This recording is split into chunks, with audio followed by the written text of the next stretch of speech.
This is a requested story by my granddaughter, Rebecca McChesney. It came as a surprise to me because she told me I had mentioned it some years ago. And it's amazing, in fact, what you say at times, and somebody, in fact, thinks it interesting enough to, in fact, phone you up and say, Grandpa, please, will you do that story about the mushrooms? I didn't think it was a very exciting story. It was more a series of facts that I was talking about. Anyway, round about the 1970s,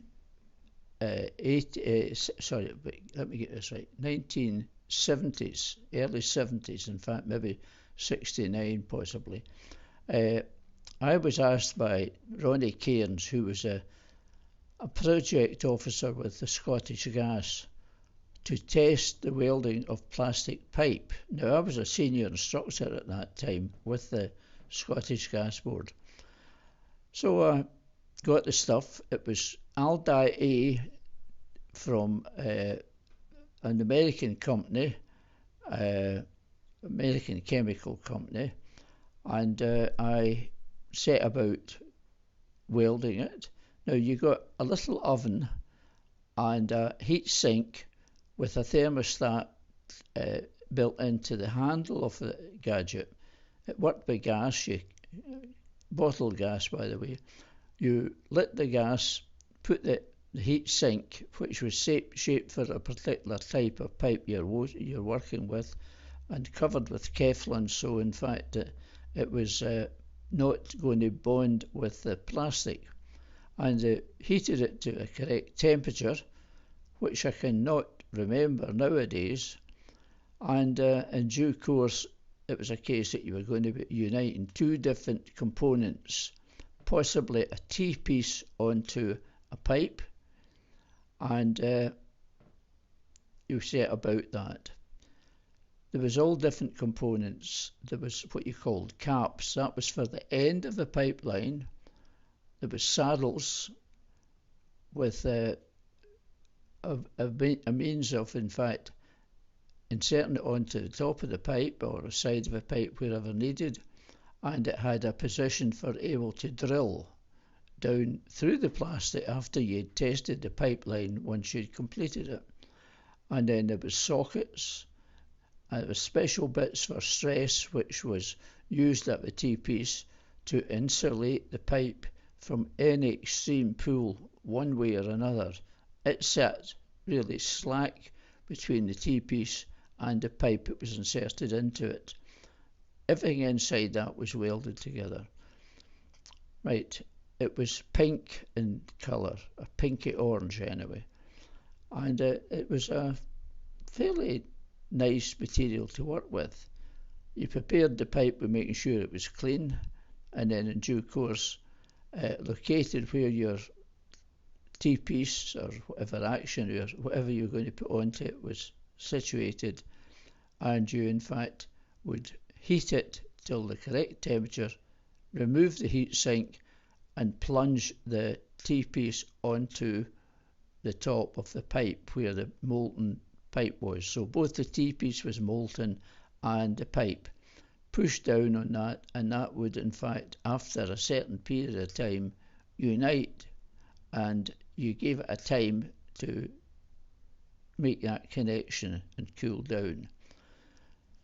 You then in fact united the supply pipe, which was going into the house, with its sleeve a bit up the pipe before, so it could be brought down after the weld was completed, as I say, a reinforcing piece or stress pipe. So that was done. You then in fact put a pressure test onto the T-piece, having removed the cap, put a pressure test on, made sure the pipe was tight regards pressure, no leakage, and in due course you replaced the cap, which had an inbuilt drill. You then in fact applied the drill. Now the idea was that you put on a hand drill, just the type that you use for drilling for putting on a hinge or that into the house, and you would drill down at a very reasonable, sensible speed. If you stopped, that was a bad thing. If you stopped for the slightest second or two, the plastic moved in on where you'd already cut, and when you tried to in fact turn the rest of the drill, it broke. It had a special stress point on the drill so that the minute it was drilled, it in fact would snap off. You could then pull the spindle back out, and that was the job done. Put the whole thing to work, backfill and so on like that. So in the process of doing all this training with the men, laying mains and say 3-inch diameter, 2-inch diameter service pipes and 1-inch, and all the different things, showing the different ways of testing it. And then when it would come to a stage where you wanted to make a joint and make another set of mains spreading from that, generally speaking, when it's probably a 3-inch main, you would in fact then do a squeeze off. Now this was in fact a hydraulic clamp. Both the bits that went over the pipe after you cut it were, well, you put it on and you clamped it down. You could then cut it, there would be no gas would pass out, and that was done on either side of the junction you were making. And you also marked off a distance from that squeeze off point so that in fact that squeeze off point would never be used again. For what it did do was create very miniature fractures on either side of the pipe. So that was marked off in normally a permanent marker, and probably there was some other device later used, but this was in training and this is what we were testing out. I found also that at certain points in the pipeline I could fracture that. Now this came about because I'd been doing metal welding, gas and electric, and I found it was because you heated the location for your weld, these were much more readily fractured, for there was a different crystal structure where the pipe had been heated. Further up the pipeline there was no crystal structure change, but round what they call the heat affected zone, this was a very noticeable thing in metal. And I wondered if this was the same with plastic. So I took a piece of pipe after it had been welded and gave it a really good quack over another piece of pipe, and it fractured. Not on the pipe, just near the joint. So that in fact was an item, something we had not expected. Anyway, during all these processes and that of training, I then in fact had quite a lot of components who were all discarded after use, particularly cap ends of 2-inch mains. So what I done, I cut them off, and when I laid them down it looked like a whole series of little mushrooms, or big mushrooms in fact.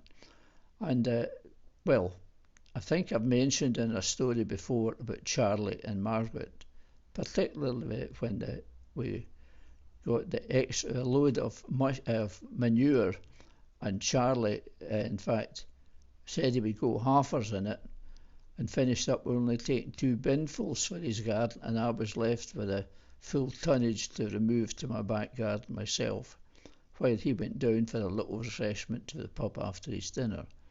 But then that was Charlie. I have no grudge against him, and I liked him very, very much. He was a character, typical of what you got in Glasgow. Anyway, I thought, well, what will I do? And of course, Margaret was on about her garden, and she was very pleased at the way things were going, despite the fact that Charlie's leeks lay horizontal when they were growing, and his potatoes, well, he didn't really work very hard in his garden. Once he got them in, that was it.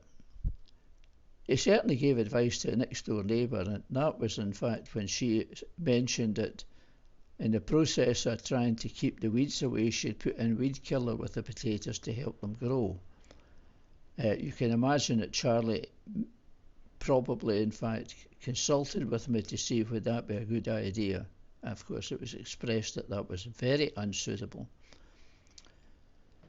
Anyway, I thought, she needs something unusual in the garden so she can talk about. So I got red paint and put little red dabs on the dome of the plastic pipe. In other words, like on the top of what would be the mushroom, and went out and popped them into the front garden. Margaret came home for her work, climbed the stairs, and looked round thinking there was something unusual there, only to see these mushrooms that had sprung up while she was at work. She came along, she says, "Chris, you see what I've got in the garden?" I says, "What's that, Margaret?" For it seemed like a surprise, to me. Mushrooms in the front garden. So went out and I had a good look at them and that. And of course I think I must have started smiling. And she says, "Yeah, bugger you. That's you that's put them there." And of course that was truly the case. But that was the mushrooms. These mushrooms stayed in our front garden from the 60s, late 69, right through to her death only a few years ago. And when the garden was being cleared up and that, I felt it was time to remove them, because that was something that was very much in my mind, gave me partially the pressure that Margaret had got from her mushrooms. That's the end of the story. I hope Rebecca, who's commissioned this particular story, and her friends do enjoy it. Thank you very much. Good night.